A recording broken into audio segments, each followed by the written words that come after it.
Day na nag-start na nga po noong October 14 bilang reliever show o tari na tawag reliever show ng It's Showtime na nag-serve na nga po ng kanilang suspension na 12 days na nagsimula nga po nung October 14 at magtatapos ito noong October 28 o 29. But anyway, nakakatawa nga dahil sa pangunguna ni Luis Manzano, Robbie Domingo, ang tandem ng Francine Diaz at saka si Seth Fedelin, si Negi, si Petit, sino pa mga Melay Contevero, si Long Mejia, si Jenica Garcia na pinaglaruan. Hindi ko nakita si Andrea Brillantes But anyway, ang palibasa, sanay na tayong makita si Lucky or si Luis Manzano na nag-host sa maraming mga game show at mga iba pang mga palabas po sa TV.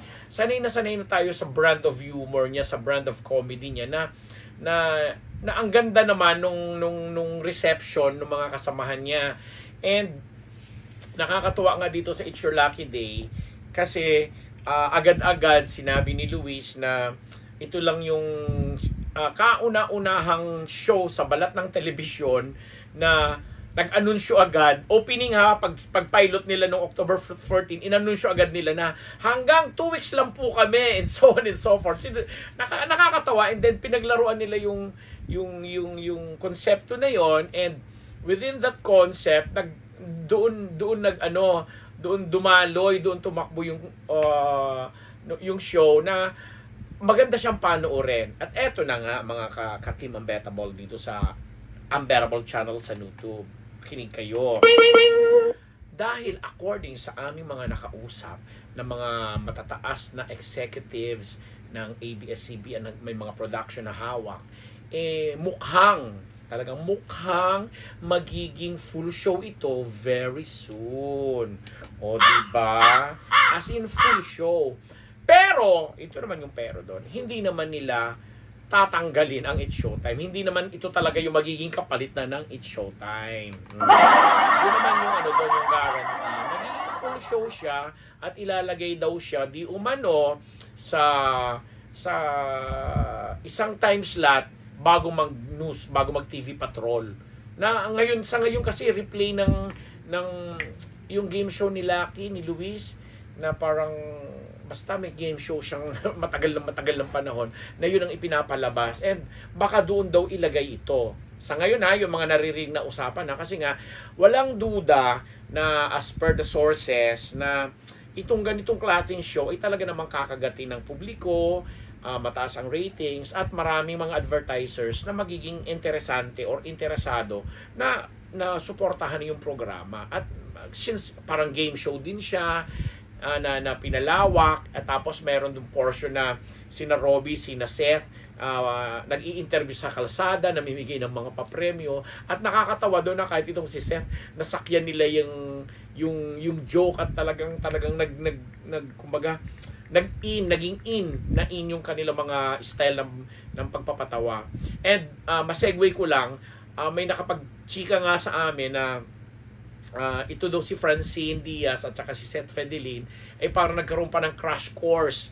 Nagkaroon ng crash course training seminar na kung paano na humingi sila ng mga tips at mga kwento sa pagpapatawa. Dahil karamihan nga ng mga kasama nila, since sila yung pinakabago dito na magre-relievo or tandem na ipupush kumbaga or magiging training ground nila ito. Ang mga komedyante kasama nga nila from Melay, Long Mejia, ito nga sina Luis, si Robbie, tapos sina Petit, sina Negi, etc. Talaga namang talaga daw naaliw yung mga bagets, yung tandem na Francet, kasi ang dami nilang napulot and lumabas din yung naturalesa, particular na nga nung mapanood yung segment ni Robbie Domingo na may ini-interview yung tricycle driver, may binibigay na ganyan, tapos yung halakhak nga daw ni Seth Fedelin ay talagang kinalugdan o kinaaliwan ng mga nanonood, na sabi nila tamang-tama, perfect nga itong training ground para sa dalawa kasi sa TV nga naman ang madalas nilang ginagawa yung mga teeny bopper na mga youth-oriented projects, yung mga medyo konting drama, di ba? Mas madalas pa nga yung drama kaysa sa ganitong iba naman yung venue, iba naman yung format. Kaya congratulations tayo sa tandem na ito kasi isa nga kayo sa inaasahan at lagi rin naman namin binibigyan ng suporta dito sa podcast sa Unbearable Channel na yung Francet ay talaga namang very promising as a love team at marami rin mga followers. Mga followers at dami mga supporters na nakahakot din at ma-attract din. Kaya nga sabi namin kanina, hindi imposible talaga as per our sources na itong It's Your Lucky Day ay maging isang full-blown or full-time show na mapapanood na rin sa ibang time slot ng ABS. Not necessarily dun sa time slot ng It's Showtime kasi definitely po magbabalik ang It's Showtime. Na talagang siya ang punong abala, siya ang nagdadala ng show na sa sobrang daldal nila talagang pag nagsama-sama na ang hirap na. Parang hirap. Nandoon si Robby na madaldal din, nandoon si Luis, tapos nandoon si Lomihia na kung sumundot iba din, lalo na si Napitit at saka si Nanegi, di ba? And may Melay Cantiveros ka pa. Si Jenica Garcia nga na paglaruan nila doon na ewan ko anong ginawa ba doon ni Luis at talaga namang emote ever pa. So ang saya lang po panoorin ito na pagbibigay pugay po at alaran natin, mabigyan na rin ng mga proyekto, yung mga magagaling naman din natin mga performers po diyan sa na matagal na rin namang mga talents ng ABS. And ito yung bagong show itong maituturing para kay Luis kasi yung tumatakbo niyang show ngayon na napapanood natin pag weekend, yung may kantahan, tama ba yon? I can see your face tuloy. Basta yung may mga kantahan na may mga pakatapos nire-replay nga yung Hindi, naman singer ka dyan, hindi ka nanonood talaga na halatang hindi nanonood ang aking si Dondon. Ako nanonood ako pero nakalimutan ko yung title. Yung after nung show ni Mama Meme Vice na di ba? Ano nga ba pati yung title ng show ni Meme Vice nakaluan naman sa isip ko. Basta yun. Everybody Sing. After Everybody Sing yung sumunod na.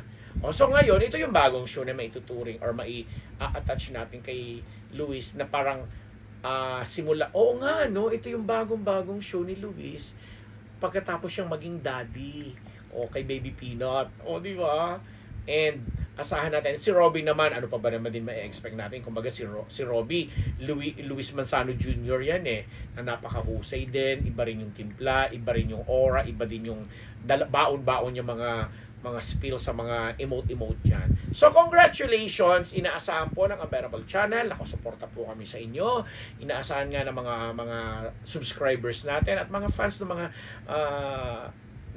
binanggit natin ng mga pangalan, particular ang tandem ng Francet na aasahan nila hindi lang ito 2 weeks, hindi lang ito 2 weeks kasi sabi naman ng mga kausap namin, definitely, talaga may definite na definitely magiging malaking show ito in the future.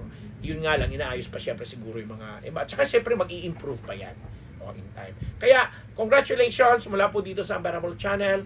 Nagpapasalamat po kami sa lahat ng aming mga subscribers, sa aming mga bagong gabay guro ng mga teachers na talagang lumapit po sa amin during our time na nag-event po kami, lalo yung mga Butuan City, Agusan del Sur, Agusan del Norte, mga bahagi ng Mindanao, Davao na nakilala po namin. Maraming salamat po, pati na rin po dun sa mga nakamarites din po sa amin na nagpakilalang napapanood din po tayo sa Marites University. At maraming salamat talaga, lalo na sa mga sponsors po namin. Again, ako po ang inyong Nicole Papa Unbearable Ambet Nabus. Bye-bye! It's your lucky day!